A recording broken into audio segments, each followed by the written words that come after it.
يرفع الله الذين آمنوا منكم والذين أوتوا العلم درجات والله بما تعملون خبير. بسم الله. السلام عليكم ورحمة الله وبركاته. Waalaikumsalam warahmatullahi wabarakatuh. الحمد لله الذي أعزنا بالإيمان به وهدانا إلى عزيم شريعته وأسعدنا باتباع أفضل رسله. أشهد أن لا إله إلا الله وحده لا شريك له في ألوهيته وربوبيته وأسمائه وصفاته، وأشهد أن محمدا عبده ورسوله وصفيه وحبيبه وهو خاتم النبيين لا نبي ولا رسول بعده. فإن أصدق الحديث كلام الله وخير الهدى هدى النبي صلى الله عليه وسلم وشر الأمور محدثاتها فإن كل محدثة بدعة وكل بدعة ضلالة وكل ضلالة في النار. أما بعد. الحمد لله الذي يدبر حركات السماوات والأرض والذي يدبر أرزاق على كل عباده والذي يهدي عباده. واعلم أن من يهدي الله فلا مضل له ومن يهديه فلا هادي له، وهو رب الذي ينعم عباده بدءا من نعمة الإيمان ونعمة الصحة ونعمة الفرصة ونعمة الإسلام والكثير من نعمة الله عز وجل لا نستطيع حصرها. Segala puji bagi Allah yang mengatur pergerakan-pergerakan yang ada di langit dan di bumi, dan yang memberikan nikmat kepada seluruh hambanya, dan yang memberikan hidayah kepada hambanya. Dan barang siapa yang Allah subhanahu wa ta'ala berikan hidayah, maka tidak ada yang bisa menyesatkannya. Dan barang siapa yang Allah subhanahu wa ta'ala sesatkan, maka tidak ada yang bisa memberikannya petunjuk. Dan dialah Rabb yang memberikan begitu banyak nikmat, mulai dari nikmat iman, nikmat kesehatan, nikmat kesempatan, dan nikmat Islam. Dan masih banyak lagi nikmat Allah subhanahu wa ta'ala yang diberikan kepada kita, sehingga kita tidak dapat menghitungnya. Sebagaimana dalam firman-Nya, wa in ta'uddu ni'matallahi la tuhsuha. Dan jikalau kalian ingin menghitung nikmat Allah, la tuhsuha, kalian tidak dapat menghitungnya. Wala tansa annana yajibu an nakuna mukhlisina ilallah aynama kunna, lianna taqwa ibaratan minas sahli qawlaha walakin minas sa'bi tanfizuha. Dan tak lupa pula kita bertakwa kepada Allah subhanahu wa ta'ala, yang dimana takwa ini adalah kalimat yang sangat ringan diucapkan oleh lisan kita, akan tetapi sangat berat untuk kita amalkan. Ketahuilah, Umar bin Khattab radhiyallahu anhu pernah bertanya kepada seorang sahabat yang bernama Ubay bin Ka'ab tentang takwa.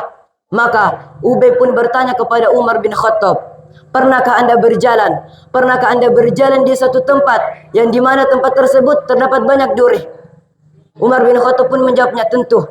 Kemudian Ubay bertanya lagi kepada Umar bin Khattab, apakah yang Anda lakukan di jalan tersebut? Maka Umar bin Khattab pun menjawabnya, saya sangat waspada dan berhati-hati agar terhindar dari duri-duri tersebut. Ubay pun menjawab pertanyaan Umar bin Khattab, maka itulah yang dibilang takwa. Allahumma salli wa sallim wa zid wa barik wa anin ala habibikal mustafa wa nabiyyikal mujtaba nabiyina Muhammad sallallahu alaihi wasallam. Wassalatu wassalamu ala nabiyyil ladzi ahsanul khuluq wa huwa nabiyullah Muhammad sallallahu alaihi wasallam. Dan tak lupa pula kita bersalawat kepada Nabi yang dimana memiliki akhlak yang sangat mulia, yaitu Nabiullah Muhammad sallallahu alaihi wasallam. Insyaallah في هذه ليلة مباركة سأخطب لكم دعوة الإسلامية في تحت الموضوع التدبير للناس البخيل. Insyaallah pada malam kali ini saya akan menyampaikan dakwah yang berjudul ancaman bagi orang-orang yang kikir.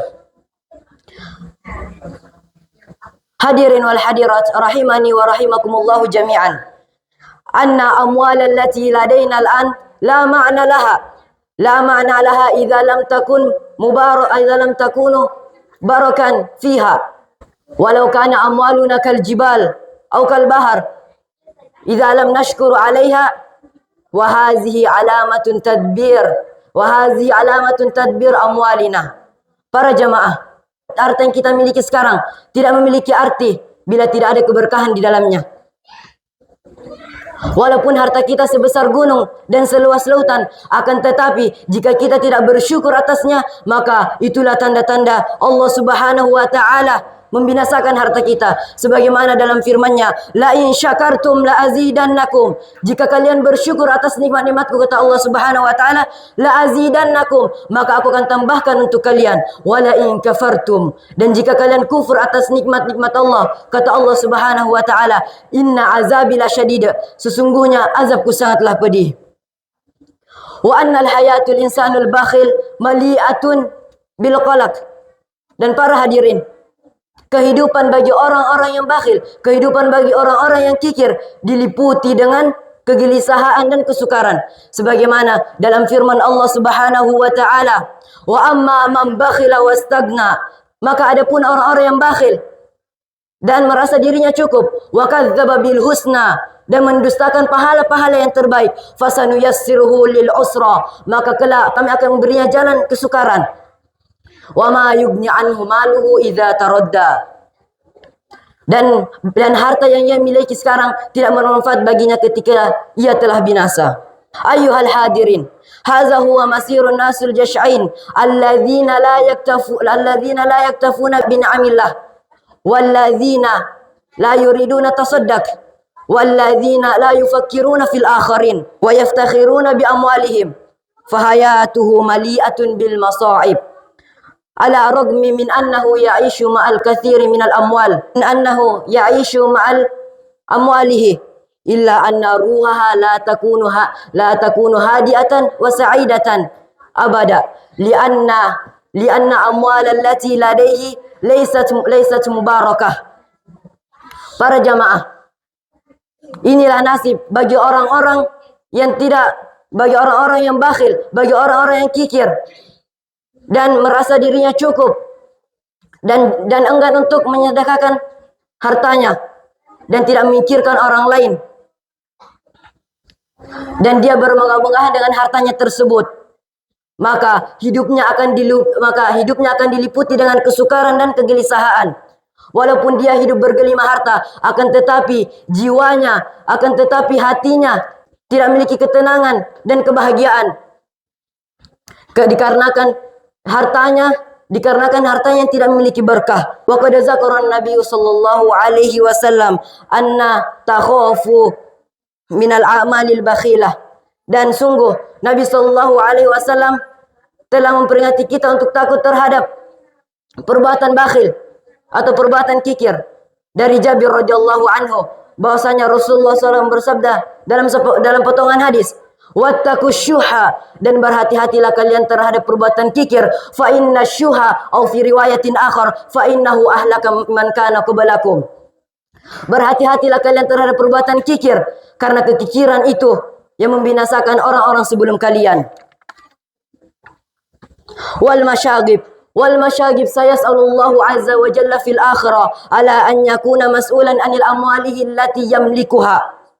Dan orang-orang yang kikir atau orang-orang yang bakhil, kelak di akhirat Allah Subhanahu wa taala memintai pertanggungjawaban atas harta-harta yang dia miliki. Sebagaimana dalam sebuah riwayat diceritakan bahwa Nabi sallallahu alaihi wasallam pernah berdiri di depan pintu surga, dan yang dimana kebanyakan orang yang memasuki surga ialah orang-orang yang miskin. Dan orang-orang yang kaya masih tertahan dengan perhitungan kekayaannya. Dan kebanyakan ahli-ahli neraka, orang-orang yang neraka, kebanyakan orang-orang neraka ialah kaum hawa, yaitu wanita. Hadirin wal hadirat rahimani wa rahimakumullahu jami'an. Kullun man yamlikul amwal fasayakunu mas'ulan anil amwali, aina yajiduha wa kaifa yastakhdimuha, wa hal wajadaha minas saraqah wa hal yastakhdimuha fil israf wa la yatasaddaqu ila man yahtaju ilaih fa adkhalahumullahu an-nar. Para hadirin, semua orang yang memiliki harta, semua orang yang memiliki kekayaan, maka kelak Allah Subhanahu wa taala memintai pertanggungjawaban atas harta-harta mereka. Bagaimana dia menggunakannya? Dari mana dia mendapatkannya? Apakah dia mendapatkannya dengan cara mencuri atau menipu orang dan lain-lain? Dan apakah dia menggunakannya untuk berfoya-foya dan bermain judi dan tidak menyedekahkan hartanya tersebut kepada orang yang lebih membutuhkan? Fa'adakhalahumullahu nar, maka Allah Subhanahu wa taala menyeret mereka ke jurang neraka. Nauzubillahi min zalik. Hadirin wal hadirat rahimani wa rahimakumullahu jami'an. Dan orang-orang yang kikir pula akan dijatuhkan derajatnya oleh Allah Subhanahu wa taala di dunia dan di akhirat. Karena orang-orang yang kikir pasti menjadi omongan orang-orang dan dicap sebagai orang-orang kikir. Karena di kehidupan bermasyarakat ini, di tengah-tengah mereka, orang-orang yang kaya akan menjadi sombong. Dan kesombongannya itu ialah kekikirannya dalam mengeluarkan harta. Seakan-akan dia berpikir bahwa harta yang dia miliki itu hanya untuknya. Padahal dia tidak berpikir harta yang dia miliki ada hak, terdapat hak orang yang membutuhkan dan anak-anak yatim. Karena itulah Allah Subhanahu wa taala menggolongkan mereka semua menjadi golongan orang-orang yang sombong dan takabur. Sebelum saya menutup pertemuan kita kali ini, saya akan menyampaikan sebuah hadis. Siapa yang merendahkan dirinya, maka diangkat derajatnya oleh Allah Subhanahu wa taala. Dan siapa yang mencongkakkan dirinya atau menyombongkan dirinya, maka Allah Subhanahu wa taala akan menjatuhkan derajatnya. Haza minni. Syukran jazakumullah khairan. Assalamualaikum warahmatullahi wabarakatuh.